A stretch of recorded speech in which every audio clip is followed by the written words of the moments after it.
ব্যাপার? কোনো কথা না বলে চলে যাচ্ছ যে? আমাদের বিয়ের ব্যাপারে কি বললে? কি আর বলবে? যা বলার তাই বলেছে।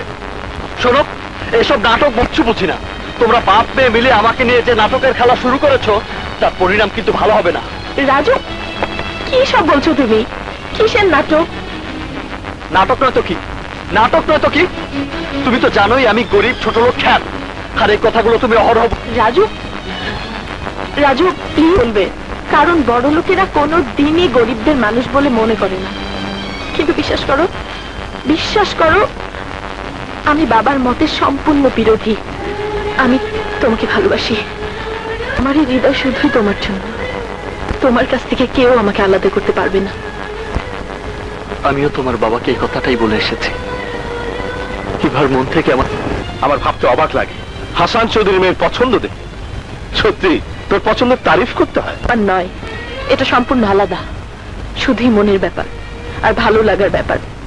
আমি যে রাজুকে ভালোবেসেছি, তোমার মতো তার অর্থবিত্ত টাকা পয়সা না থাকতে পারে, কিন্তু বিশাল বড় একটা মন আছে, যা তোমাদের মাঝে নেই।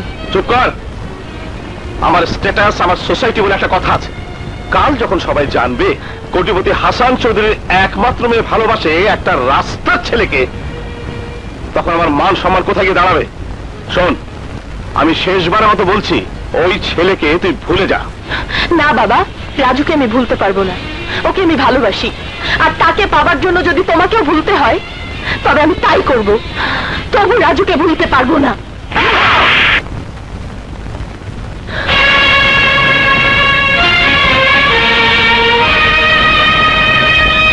তোকে ছোট রেখে তোর মা মারা যায়। কোনদিন তোকে আমি মায়ের অভাব বুঝতে দিবি, কিন্তু তুই আমার মেয়ে হয়ে আমাকে এত বড় আঘাত করতে পারলি? করবোই তো। আজ যদি আমার মা বেঁচে থাকতো, তাহলে তুমি আমার ভালোবাসা নিয়ে এভাবে খেলতে পারতে না। বুঝতে পারছি, তোকে অনেক স্বাধীনতা দেওয়া হয়েছে। আজ থেকে তোর সব বন্ধ। চল। আমি যাবো না। বাবা, ছেড়ে দাও আমাকে। ছেড়ে দাও আমাকে, আমি যাবো না। বাবা, ছেড়ে দাও আমাকে।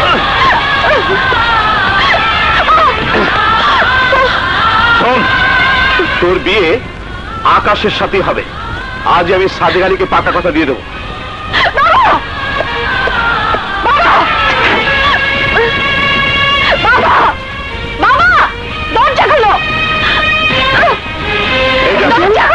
আসমা, তোকে বলে দিলাম, ও যেন কোনোভাবে বাইরে যেতে না পারে। কথাটা মনে রাখিস। ভাইজান, দরজা খোলো।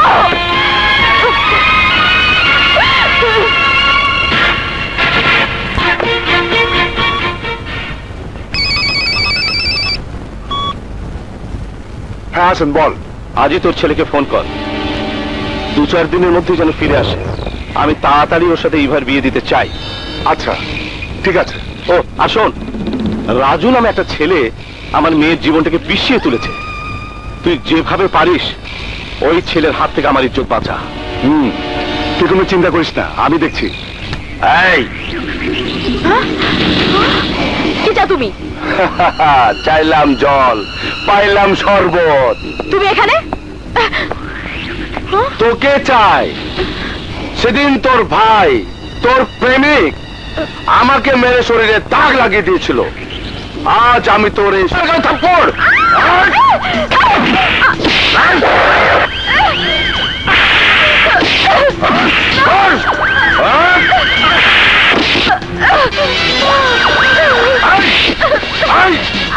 আমি 12 টাকা দেবো, আমার জন্য থাপ্পড়।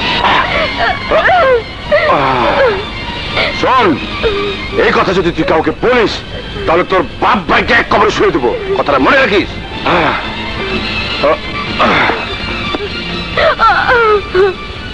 লুনা, লুনা, এই দেখ তোর জন্য একটা লাল টুকটুকে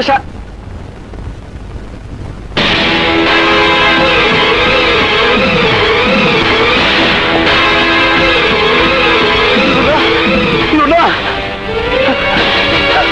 লুনা, ডাক্তার, ডাক্তার, ডাক্তার, আমার বোনকে মেরে অবস্থা। আপনি শান্ত, আমার বোনকে বাঁচান ডাক্তার। এই ওকে ইমার্জেন্সি নিয়ে যাও। আপনারা থাকুন। ইভাকে খবরটা দে। আমার বোনের অবস্থা খুব খারাপ, আমি এখন তার সাথে দেখা করতে পারবো কোনো না। চিন্তা করিস না দোস্ত, আমি খবরটা দিয়ে দেবো। নে ইভা, খাবারগুলো খেয়ে নে মা, না খেলে যে তুই মারা যাবি। আমি কিচ্ছু খাবো না, ইভা! আমি মরে যেতে চাই, ইভা! আমি মরে যেতে চাই। ইভা! ববি, ববি তুমি এসেছো ভালো হয়েছে। রাজুকে খবর দাও, বাবা আমাকে ঘরে আটকে রেখেছে। আমি তো রাজুর খবর লয়ে এলাম, তুমি রাজুরে ভুইলা যাও। কি বলছো তুমি? আমি রাজুকে ভুলে যাব? রাজু আমার দোস্ত, কিন্তু একটা চরিত্রহীন লম্পট ছেলে। ববি কি সব বাজে কথা বলছো? আমি এসব বিশ্বাস করি না। আমিও তাই জানতাম, আমার দোস্ত ফুলের মতো পবিত্র, কিন্তু পরে শুনলাম সে তোমার নিয়ে খেলতেছে, আরো অনেক মায়ের সাথে ভালোবাসার খেলা খেলছে। এক মায়ের তো রেপ করে হাসপাতালে লয়ে আইছে, আমি নিজের চোখে দেখে আইলাম। ববি তুমি মিথ্যে কথা বলছো। আমি মিথ্যা কথা বলছি না, আমি এতদিন যা জানতাম সব মিথ্যা। তোমার বিশ্বাস না হয় আমার লগে গিয়ে হাসপাতালে এক্ষুনি দেখে আসতে পারো। আমি যাব। ইভা, ফুপু, ফুপু আমাকে একটু যেতে দাও প্লিজ। ফুপু আমাকে একটু যেতে দাও। ঠিক আছে, চলো। ডাক্তার সাহেব, আমার বোন জ্ঞান না ফেরা পর্যন্ত কিছু বলতে পারছি না। ডাক্তার সাহেব, একটা অনুরোধ আপনার কাছে, এই ঘটনা যেন কেউ জানতে না পারে। কি বলছেন আপনি? এত বড় একটা জঘন্য ঘটনা ঘটে গেল, আপনার তো পুলিশ কেস করা উচিত। না না না, পুলিশ কেস করলে সব জানাজানি হয়ে যাবে, তখন না না, আমি করতে পারবো না। শুনলা তো? চলো। ডাক্তার সাহেব, ওনার পেশেন্টের কি হয়েছে? মেয়েটা রেপ হয়েছে, আর যে মেয়েটাকে নিয়ে এসেছে সে পুলিশ কেস করতে চাচ্ছে না। পুলিশ কেস করলে সব ফাঁস হয়ে যাবো, তাই করতে চাচ্ছে না।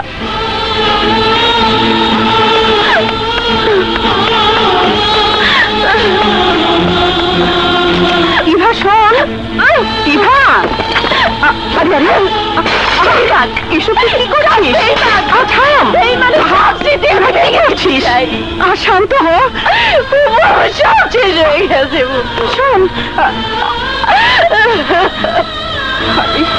আমার সব শেষ হয়ে গেছে। আমি দেখছি।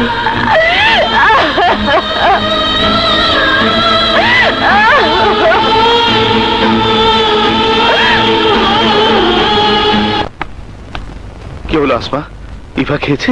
না ভাইজান, মেয়েটা কিছু খায়নি। এভাবে না খেয়ে থাকলে ইভা বাঁচবে না। ইভার দুঃখ আমি আর সহ্য করতে পারছি না। মেয়েটা সারাদিন কাঁদছে, কিছুই খায়নি। ওর একটা কিছু হয়ে গেলে তখন আর আপনার আফসোসের সীমা থাকবে না ভাইজান। কি নেই আপনার? একটা মাত্র মেয়ে, টাকা পয়সা বাড়ি গাড়ি সবই তো আছে। এসব কার জন্যে?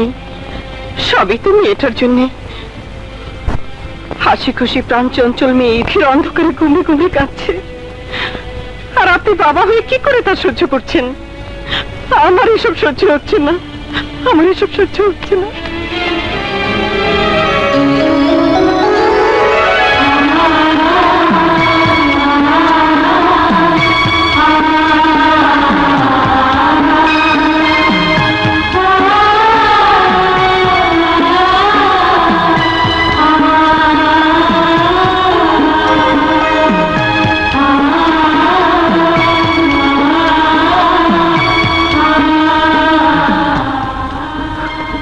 না, আমার মেয়ে না বাঁচলে এই টাকা পয়সা সম্পত্তি দিয়ে কি হবে?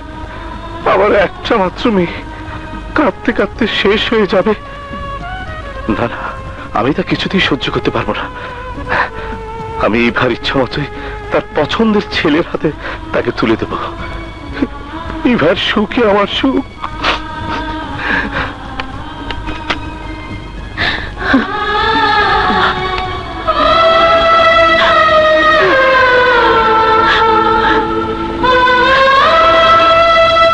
ইভা,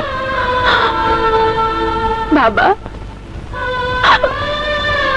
বাবা। মা ইভা, তুই কাঁদিস না, আমি তোর সাথে রাজু। না বাবা, ওই রাজুর নাম আমার সামনে কোনোদিন নেবে না। ও একটা বেঈমান চরিত্রহীন লম্পট। ওকে আমি ঘৃণা করি, আমি ঘৃণা করি। এসব তুই কি বলছিস মা? রাজু? হ্যাঁ বাবা, আমি তোমার আমি তোমার অবাধ্য হয়ে তোমার মনে অনেক কষ্ট দিয়েছি। আমাকে তুমি ক্ষমা করে দাও বাবা। আমি তোমার পছন্দ ছেলে আকাশকে বিয়ে করবো। আকাশকে বিয়ে করবো বাবা।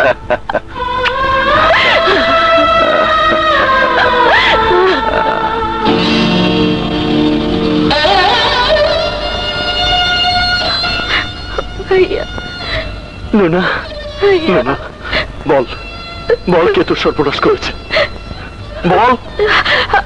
এই কথা যদি তুই কাউকে বলিস তাহলে তোর বাপ ভাইকে এক কবরে শুয়ে দেবো, কথাটা মনে রাখিস। ভাইয়া, ভয় পাচ্ছিস কেন? আমি তোর পাশেই আছি। বল বল কে তোর সর্বনাশ করেছে। আমি ঠিক চিনতে পারিনি। ও মুখোশ পরা ছিল ভাইয়া, আমি চিনতে পারিনি।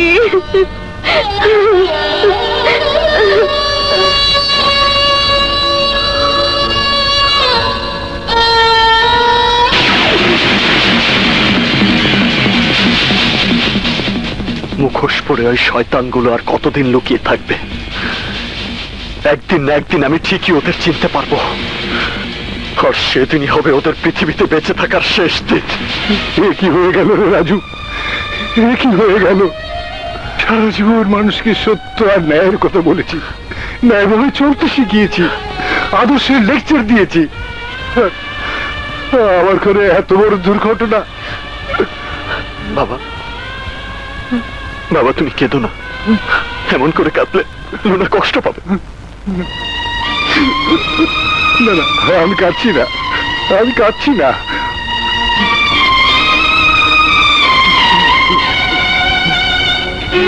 মা, মা লুনা, মারে বাবা, কাঁদিস রে মা, কাঁদিস রে।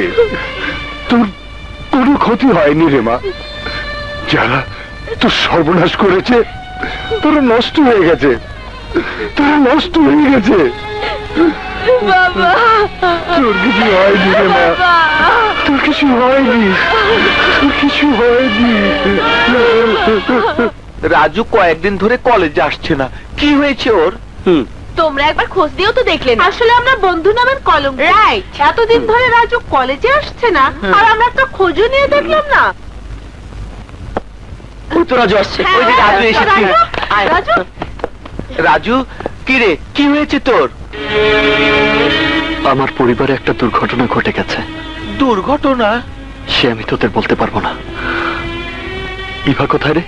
ইভাও তো আজ কদিন ধরে কলেজে আসছে না। নিশ্চয়ই আমি না আসাতেও খুব রাগ করেছে। আমি ওর বাসায় যাব।